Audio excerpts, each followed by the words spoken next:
What's up? What's up? It's your girl TaChe. Who am I here with? Mr. Cool Guy? I'm Donovan. Donovan. What's up, Donovan? Idris. What's up, Idris? Clarissa. And we got Kevin. Hi, Kevin. You are tuned in to the Love Beats, Love Me Like 90s R&B docu-series. You can finish these lyrics. You qualify for a chance to win a Love Beats sweatshirt. Ooh. Pause, because I got to show y'all what I mean and how amazing these sweatshirts are. So, Kevin, can you show them the... Yes. Love Me Like 90s R&B, and then on the front...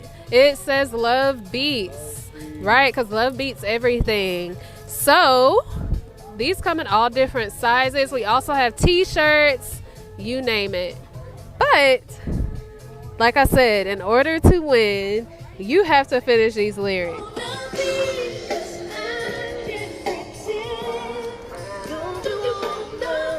More than friends. Hold me tight and don't let go. Don't let go. Yes. Okay. She didn't come to play. Period. Okay. More than friends. Yes. Okay.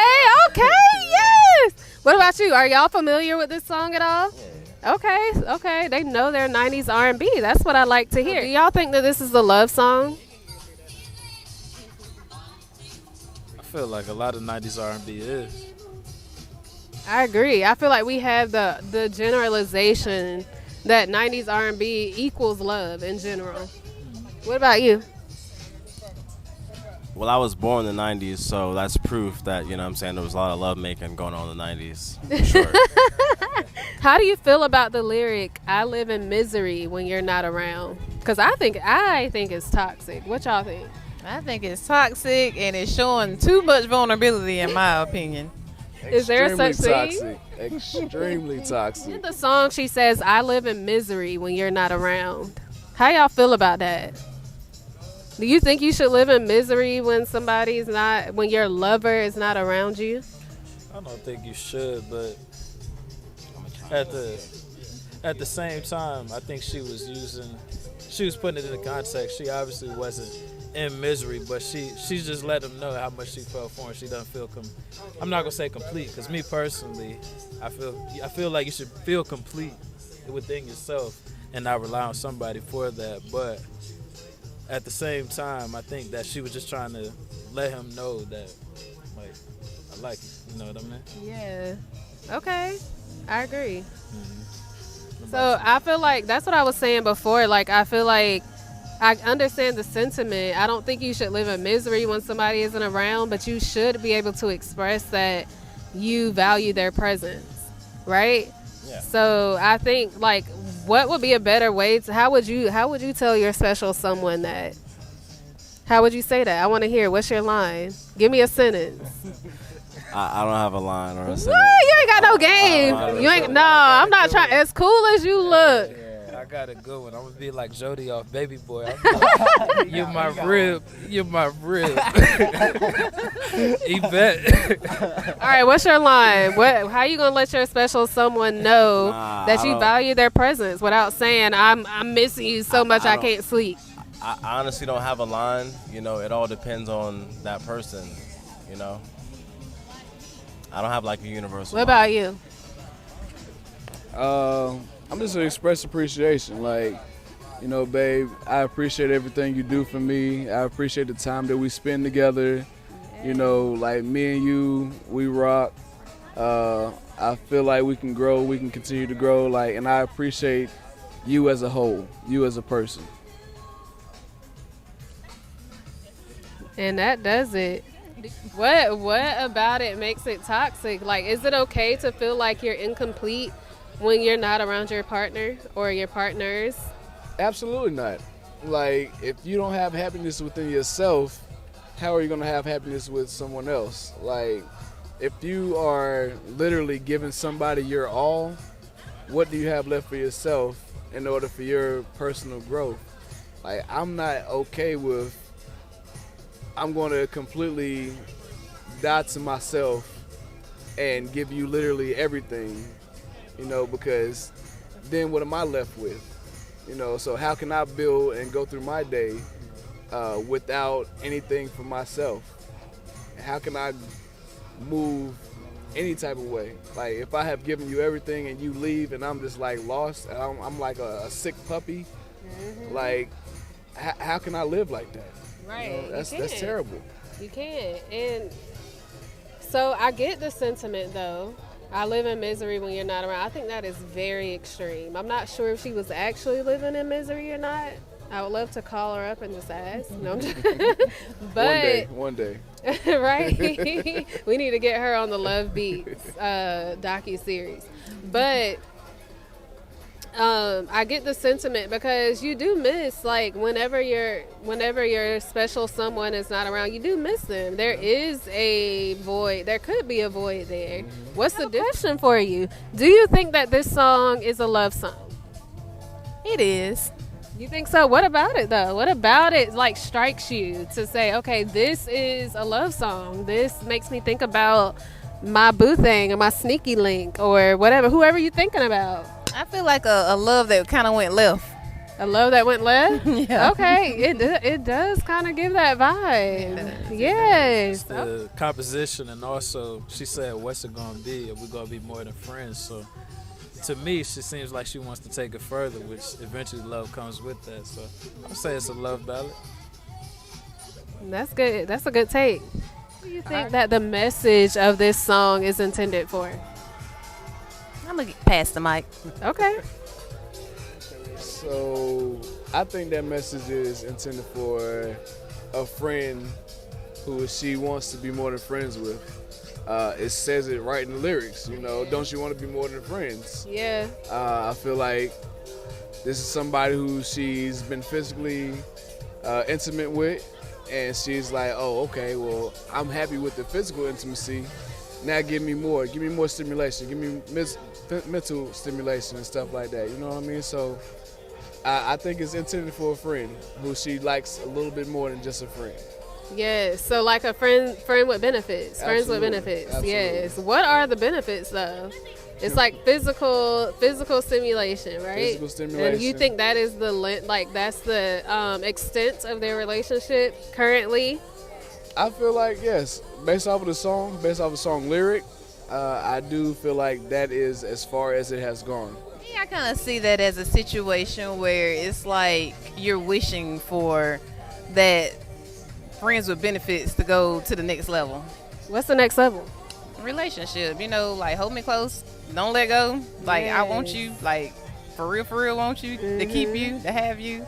Yeah, you think that was the right way to go about it? Yeah, at least she's expressing it. Communication is key. Yeah. So, you know, she I put don't it know. out there. I would have been like, I don't know. I don't like when people ask me that. I'm like, just do it. Just say, let's go to lunch. It's so many different ways to look at it, though. Yeah. How would you look at it? You got the communication factor, like, yeah, you might as well be real and get it out there. And then you got the other factor of, like, hold up, I'm being very vulnerable here. So it's like, I don't know. Maybe I should withhold some of that information. Yeah. But, I mean, she put it out in song, so hey. In song? She put it out in song, yes, so yes. she meant it. Like I said, I feel like she was implying like our physical has come to a point to where I'm liking you a lot more.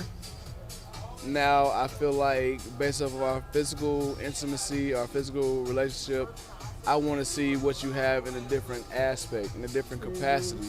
Let me talk to you in a different level. Like, let me see what your mental is like. And if your mental is as good as your physical, maybe we can grow from there. Yeah.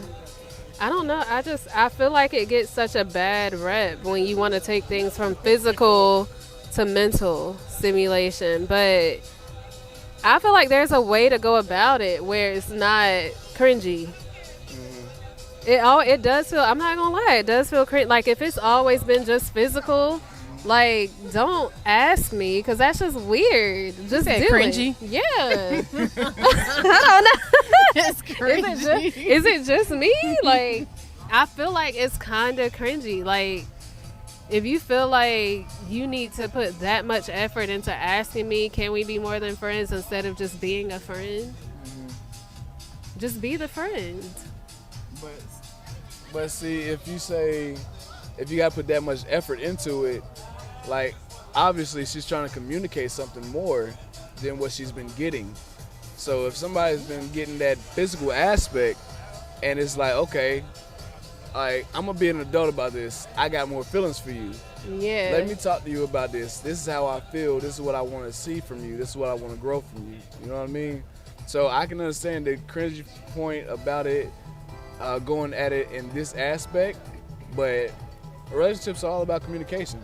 Yeah. Like, I'm gonna come to you, and I'm gonna be like, listen, I'm feeling this way. Talk to me how you feel about it. I'm gonna express myself, and I'm gonna say, hey, X, Y, and Z. Now, how do you feel about when I say X, Y, and Z? Can you match my X, Y, and Z with your A, B, and C? Right. Can you do Well, I that? have to agree on that because at some like for me, I'm a direct person, I do prefer direct communication. I might not always pick up on the hint. I'm just gonna think you're just being a nice person, you know, and saying, hey, let's go to lunch or let's go do this.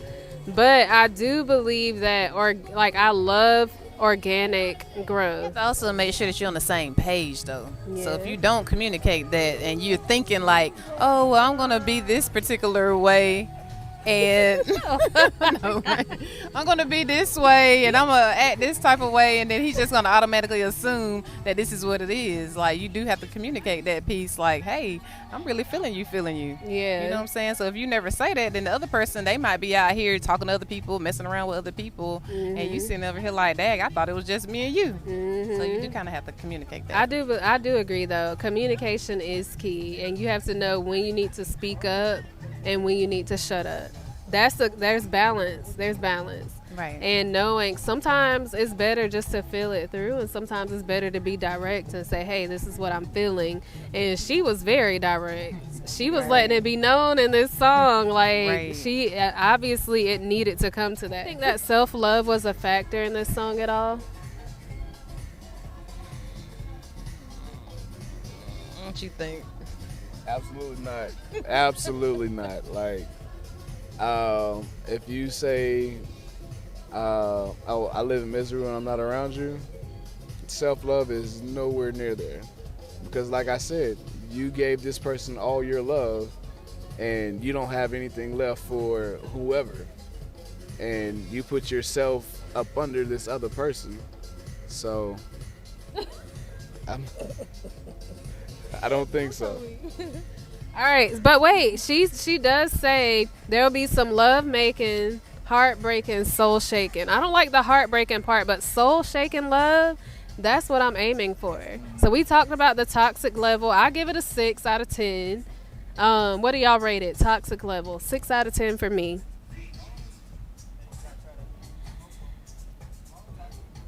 I give it a 5. 5. I give it a 7. Dang. That's pretty toxic. That's pretty That's pretty toxic. toxic. That's pretty high. 6 was like the max. 7 is like, ugh. But she does have good messages in the song, and the soul shaking love is what we're aiming for. So we can pull from this song as far as the intense love and the vividness, the boldness, the yearning that we crave in relationships.